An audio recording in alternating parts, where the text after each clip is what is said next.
Facebook Live. I'm going to talk about some tips on dealing with negative people over, the holidays, December, Christmas if you celebrate it. Welcome aboard and let's get to it. So, you know, December this month can be pretty hard for many of us for many reasons. Christmas if you celebrate it as well can be, fraught with difficulties.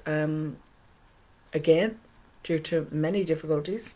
It could be stress over budgets, could be work gatherings, family gatherings, get-togethers, and they can bring with it a different level of difficulty because of toxic or negative people. So negative people, I class negative people as negative vampires. So not very nice to be around. They suck the life out of you. And we know who they are. We know in work who they are. We know in the family who they are. They never have anything good to say about anybody. You come away feeling awful having been around them. So these negative people, we try to avoid them as much as possible. And even if you've been avoiding them all year round, this month, and if you're doing any sort of celebration this year, they just seem to be unavoidable people. And they are the hardest people. Toxic people are the hardest. Even a neighbour can be the hardest person to set a boundary with. Never mind somebody who's closer on that circle of trust, a family member or a work colleague. Some people just don't realise what they're doing. There are people who genuinely don't realise that that's the way they are. But there are people who are very toxic. I've talked about working in a toxic environment before. Do check out that video. If that's happening to you, it can be really detrimental to your mental health. But there are toxic people within, maybe within your family who have little regard for others. So how do you deal with those people? So I'm going to give you 6 tips. But the first thing I want to talk about is forgiveness. And the reason I'm bringing this up is because of the time of year. Because this is the time of year when, it comes up a lot and we're told, this is the time of forgiveness and letting go. And that can be very much easier said than done. And people can get caught up in this idea of forgiveness and thinking they have to reconcile with the other person.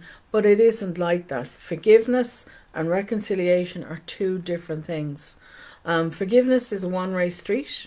You can forgive the other person, but not necessarily reconcile with them. You don't have to get, back into a relationship even with them. You don't have to, be put under pressure from others to reconcile with them and just let things go.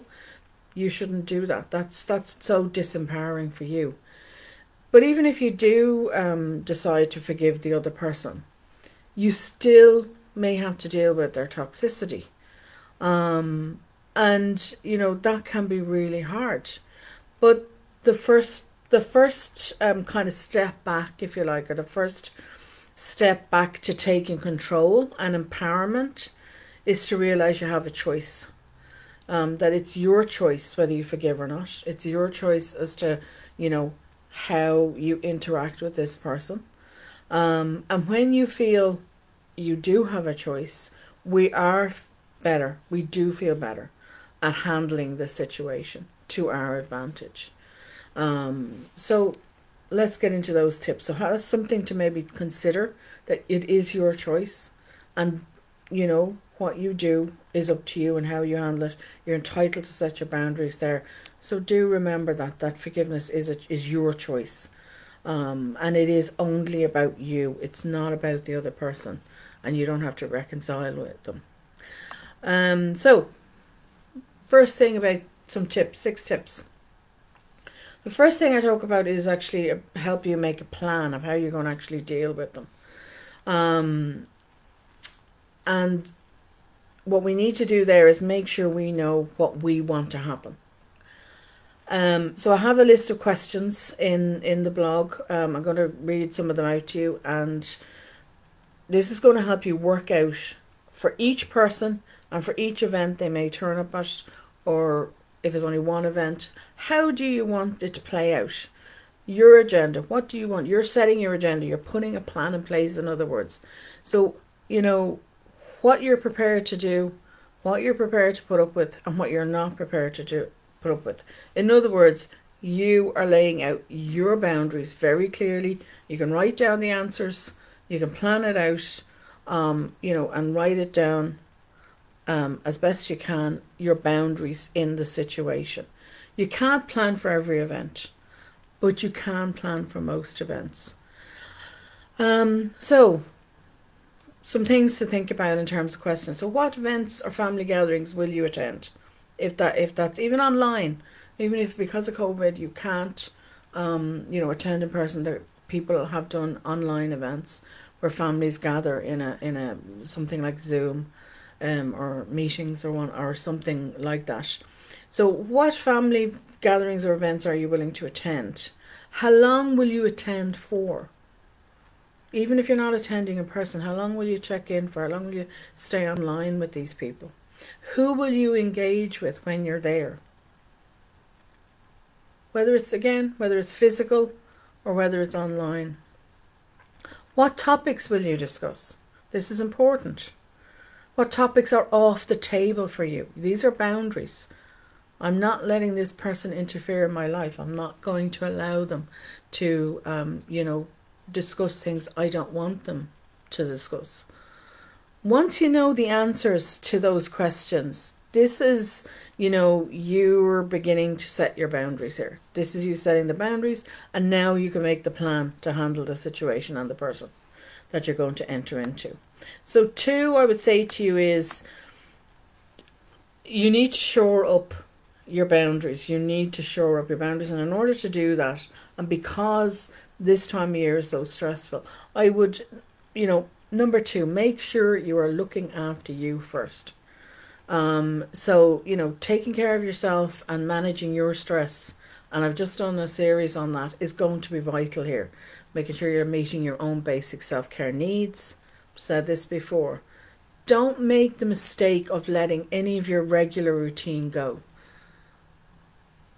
because it's vital to your physical and mental health that you don't let it go. It is something that we do tend to do. We do tend to let go of our basic needs. We get busier at this time of the year. We're running around trying to get things done. Work can get busier at this time of the year, but please don't let go of the basics. Have your basics, have your basic routines that you do that nurture those basic needs that, you know, you would normally do. Do not let them go. You can also use an acronym called HALT, H-A-L-T, and this is where we're going to try and take care of some of those basic needs. So H stands for hungry, so go and eat something. Stop whatever you're doing and go and eat something.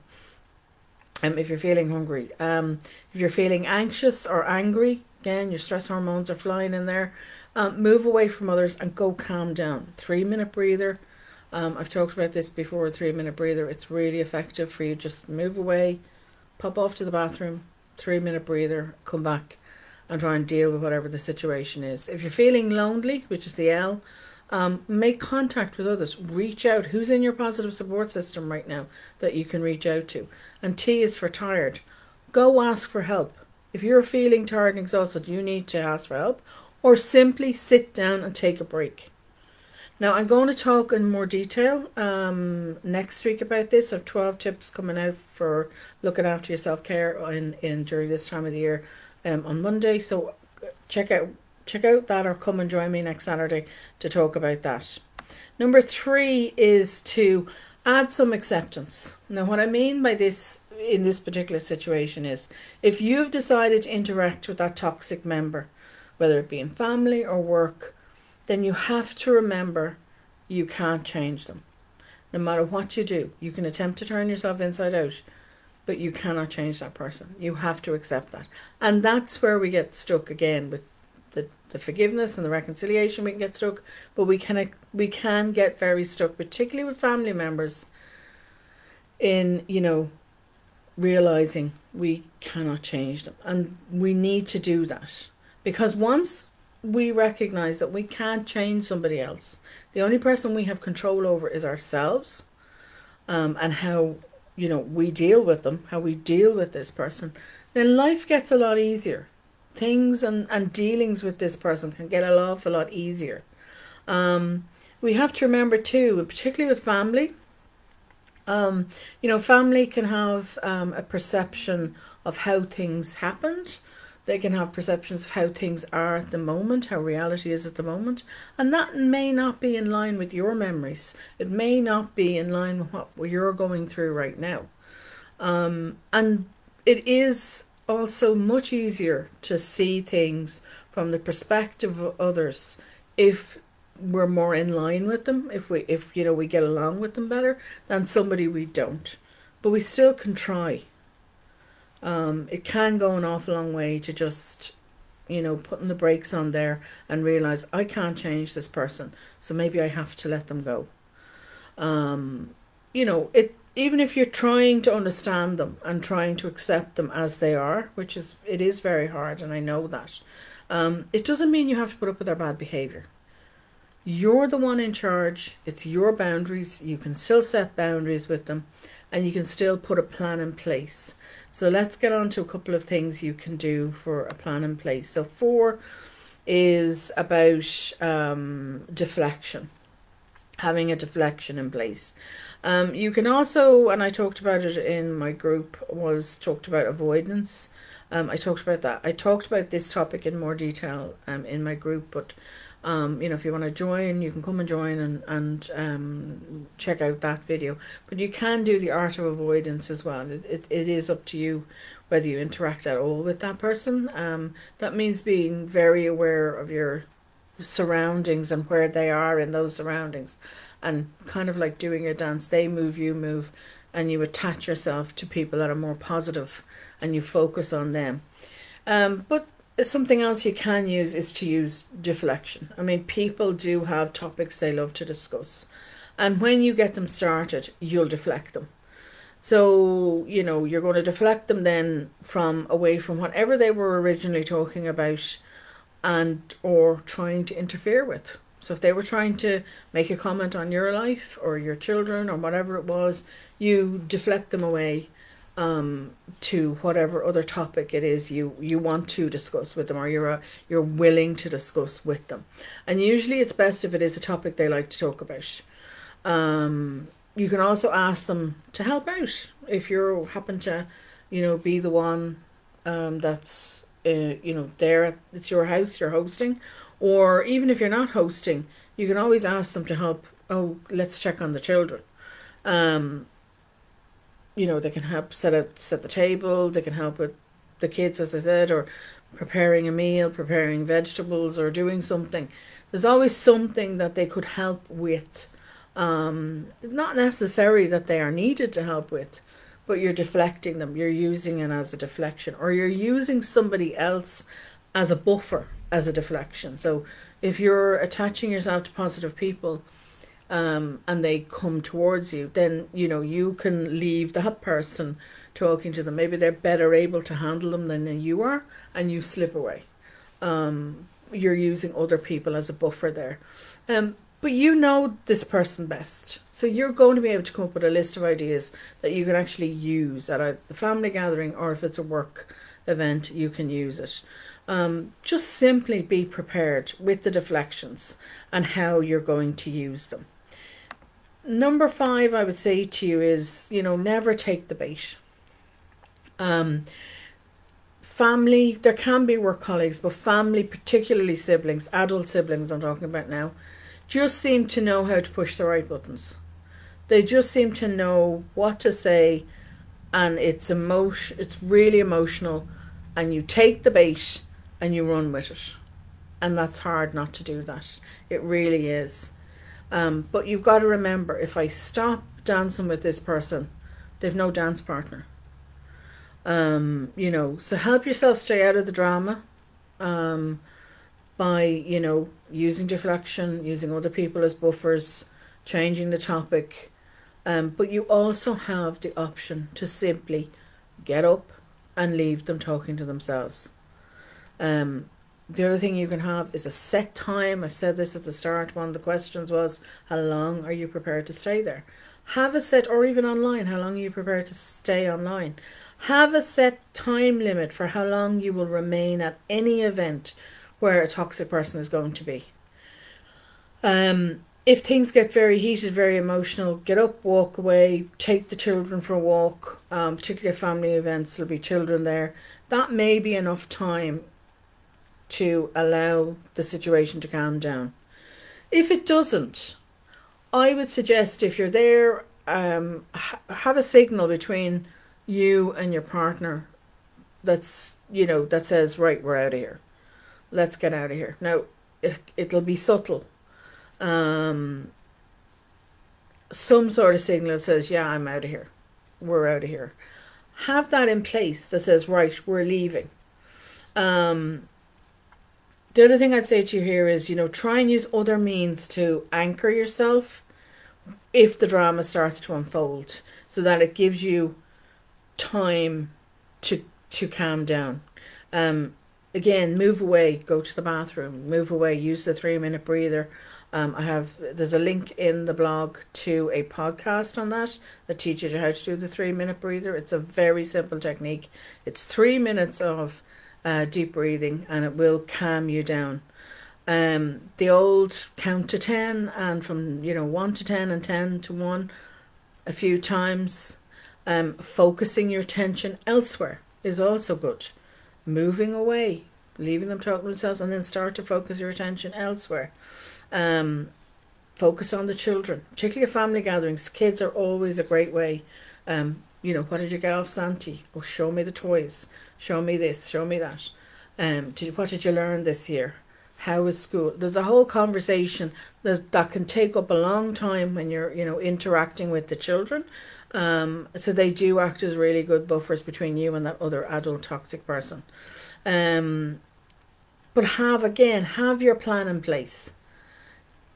So that I have a few ideas what I'm going to do when I meet this person, that I won't take the bait with them, and allow me to slip away, allow me to get away if I need to leave, such as arriving just before the family dinner starts and leaving just after it finishes. Who says you have to be there an hour before the dinner starts, the meal starts?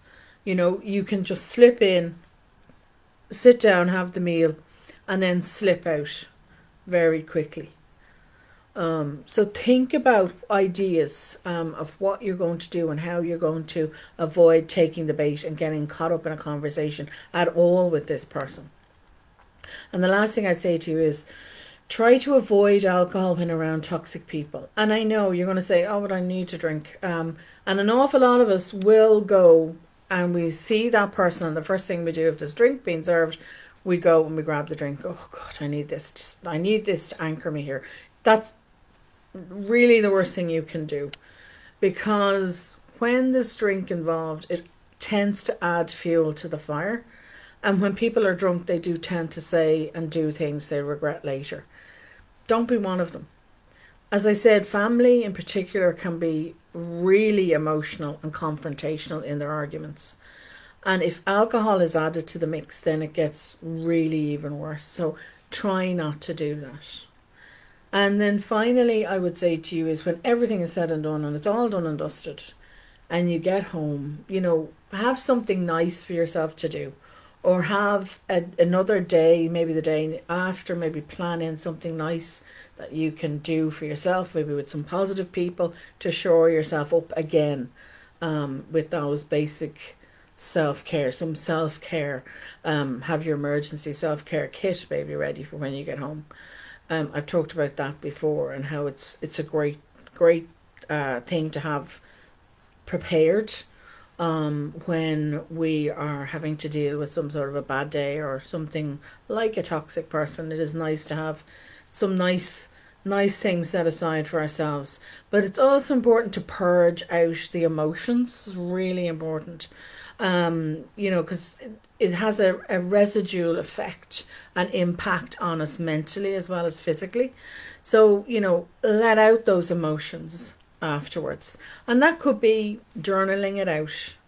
It could be talking to one of your positive friends, positive supporters, who will hold your confidence and support you and just let you get it all out. It could also mean doing some gym work or punching a pillow to get the anger out. Whatever it takes to get up and get out those emotions afterwards, and really look after yourself following the event, not just shore up your defenses before you meet that person, but even afterwards, to look after yourself.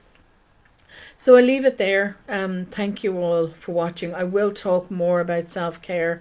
I have a blog on Monday coming out, 12 tips on self-care during the next few weeks. Do check it out. Come along next Saturday and you can watch that here live. Thank you for watching, those that watch live. Thank you very much for those that watch in replay here and on YouTube. And I will see you all next week. Thank you.